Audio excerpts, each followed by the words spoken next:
কষ্ট। হ্যাঁ আমার অনেক কষ্ট হয়, আমি খুব কান্না করি বলো। আর কান্না করে আর ঘুমাইতেও পারি না, পেট হ্যাঁ, আমার ব্যথা কিছুতেই শুনে। কাজ হচ্ছে না। কালকে আমার 10 লাখ টাকা দেবে। 10 লাখ টাকা দেবো? দিয়ে তো হবে 10 লাখ না। টাকা দিলে তোমার চিকিৎসা হবে?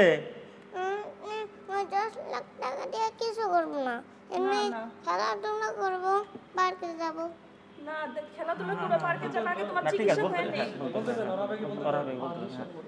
কালকে তোমার আমার 5,000 টাকা দিবে। হ্যাঁ এই যে দিছি তো তোমাকে, চাচ্চুর অনেক টাকা দিছে। তুমি বলো সবাইকে, দেশবাসীর কাছে বলো যে আপনারা সবাই আমাকে সুস্থ করে তুলুন, আমি খেলাধুলা করতে চাই, আমি মাদ্রাসায় পড়তে চাই। আমার সুস্থ করে আমি হলো পার্কে পড়তে চাই। মাদ্রাসায় পড়তে চাই বলো, সবার জন্য দোয়া করবো, আমি হাফেজ হবো ভবিষ্যতে আল্লাহ যদি বাঁচায় রাখে। তুমি সবাইকে বলো যে আমার আঙ্কেলদের কাছে আমি টাকা চাই।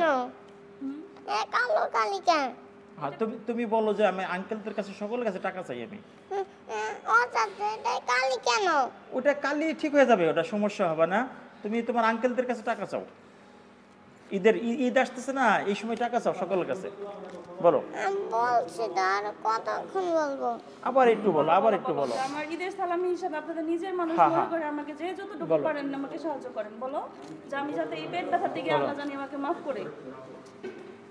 আর বলবো না আমি। আচ্ছা আপনারা দেখছেন ছোট্ট বাচ্চাটি তার নিজের আবেগের কথাটা তিনি বলছিলেন, এবং ছোট্ট মানুষ তিনি কিন্তু ছোট্ট একটি আবেগের কথা তিনি বলছিলেন। আসুন আমরা সকলেই এই বাচ্চাটিকে আমরা বাঁচিয়ে তোলার জন্য যে যা পারি আমরা সহযোগিতা করি।